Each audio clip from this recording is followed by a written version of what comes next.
are diving into one of the most chaotic and, honestly, hilarious one-act plays out there, Anton Chekhov's The Proposal. Get ready, because this is a masterclass in how not to ask for someone's hand in marriage.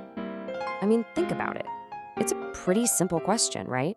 But Chekhov takes this idea and just runs with it, creating this spectacular mess of pure absurdity. We're going to see how a very straightforward mission to get engaged gets completely torpedoed by the silliest arguments, screaming matches, and yeah, even a moment where the groom-to-be dramatically dies from all the stress. Let's get into it. Okay, before we even meet our characters, we have to talk about the style of this play. It's a farce, and that's a really important term to remember. Basically, think of it as comedy turned up to 11. The situations are just wild, totally improbable. The characters are big, over-the-top caricatures, and the whole point is to make you laugh at how ridiculous people can be. Understanding that this is a farce is really the key to getting Chekhov's genius here. So, who are the poor souls at the center of this comedy of errors? Let's go ahead and set the stage and meet the three people who are about to turn a simple proposal into an all-out war. All right, so here's our cast. First up, you've got Stepan Chubukov. He's the landowner, the father, and he is desperate to get his daughter married off. Then there's Natalya Stepanovna, his daughter. She's 25, and as we're about to find out, she is just as stubborn and argumentative as her dad. And finally, there's Ivan Lomov, our wannabe groom. He's a wealthy neighbor, but he's also a hypochondriac, which means he's constantly anxious and worried that he's sick.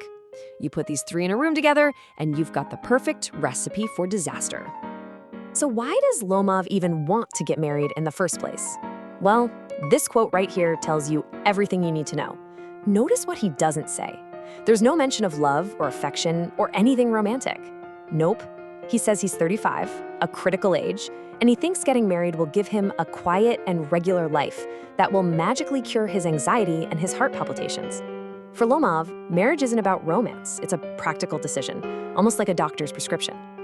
And what about the father of the bride? Oh, Chubukov is absolutely thrilled. The second Lomov even hints at a proposal, the guy's practically weeping with joy. And why? Because Lomov is rich. For Chubukov, this isn't about his daughter finding happiness. It's a business deal, a merger of two big properties. He even tries to reassure Lomov, telling him Natalya will accept for sure because she's like a lovesick cat. Yeah, he could not be more wrong about that. And right then, just as Lomov is building up the courage to pop the question, everything goes completely off the rails. The very first argument kicks off, and you will not believe how petty it is. So Lomov, trying to lead into the proposal, casually mentions something about my Oxen Meadows. Huge mistake. Natalya immediately snaps back, Oxen Meadows are ours, not yours. And just like that, the proposal is completely forgotten. They launch into this absolutely ridiculous fight over a tiny, worthless piece of land, dragging generations of their ancestors into it. And you'll see here, both of them claim it's about principle. But let's be real, that's just a fancy word for their own stubborn pride. Just when you think it can't get any worse, Chubukov walks in. Now, you'd think he'd calm things down, right? Of course not. He immediately takes his daughter's side, and the argument just explodes. Lomov gets so frustrated he drops all pretense of being a good neighbor and just calls Chubukov a grabber. The gloves are officially off. At this point, it's not even a disagreement. It's a full-on insult fest. They start attacking each other's families, accusing them of being crazy, of having gambling problems, of embezzlement, you name it. The fight gets so vicious and so heated that Lomov, with his heart pounding and his foot going numb, just can't take it. He stumbles out of the house, the proposal totally forgotten. But wait, there's a twist. The second Lomov is out the door, Chubukov accidentally lets it slip that he was there to propose. Natalya immediately has a complete meltdown and starts screaming for her father to bring him back. And so, get ready for round two. So when this poor, exhausted Lomov gets dragged back into the room, Natalya tries to fix things.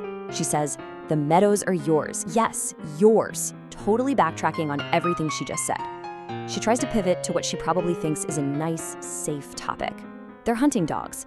Oh man, she could not have picked a worse subject.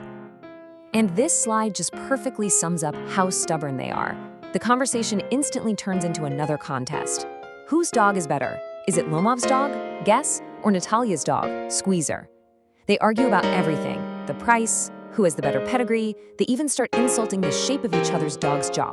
It is literally the Oxen Meadows fight all over again, but this time with dogs.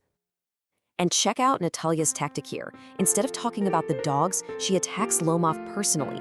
By saying those hunters argue most who know least, she's not just saying her dog is better, she's calling him a bad, ignorant hunter. This is how these arguments spiral out of control. It stops being about the topic and starts being about their egos. So this second argument, believe it or not, gets even more intense than the first one. It escalates to shouting, crying, and eventually an actual physical collapse, which somehow leads to the most ridiculous engagement in the history of literature. With everyone screaming at the top of their lungs, Lomov's hypochondria just goes into total overdrive. He's clutching his heart, saying his shoulder is coming off, and then he just collapses into a chair, yelling, "I die." He is so dramatic about it. This is a great example of hyperbole, or extreme exaggeration, that for a second, Natalya and her father actually think he's dead. So let's just break down how this absolute chaos finally ends. Lomov is lying there, dead. Chubukov panics, thinking he's ruined everything. In a desperate move, he grabs his daughter's hand, shoves it into Lomov's, and yells his blessing. Natalya hysterically screams that she's willing, and when Lomov finally comes to, he has no idea what happened, but he finds himself officially engaged. And what's the very first thing that happens after they're engaged? Natalya looks at him and says, "But still, you will admit now that guess is worse than squeezer." They immediately start arguing again. Chubukov's final line, shouting for champagne to drown them out, is just the perfect, hilarious ending. You just know the fighting is never ever going to stop for these two. So, what is the point of all this madness? For all of you studying this play, this is where we get to the really important stuff, the central themes. Chekhov isn't just writing a silly play for laughs, he's making a really sharp point about the society he lived in. This is what makes the play more than just a comedy, it's social commentary. Chekhov is using satire to make fun of the wealthy, landowning class in Russia at the time. He's criticizing their values, how they marry for money and property, not love. He's mocking their ridiculous pride, where winning a fight over a dog is more important than an actual human relationship. And he's showing how hysterical they become when their egos are even slightly challenged. Really, this play is a critique of a society that's lost all sense of what's actually important. So, the central irony, the main joke of the whole play is this. It's called The Proposal, but the proposal itself is almost an afterthought. It gets totally buried under all the fighting. These characters are so obsessed with being right and winning these petty arguments that they completely lose sight of the bigger picture. And that really drives home Chekhov's message about their messed up priorities. And that's the question we'll leave you with. Is Chekhov just telling a funny story about a terrible engagement?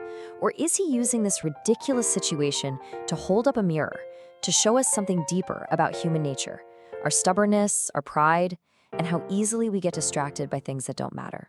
Thinking about that is what makes this play a classic. Thanks for tuning in.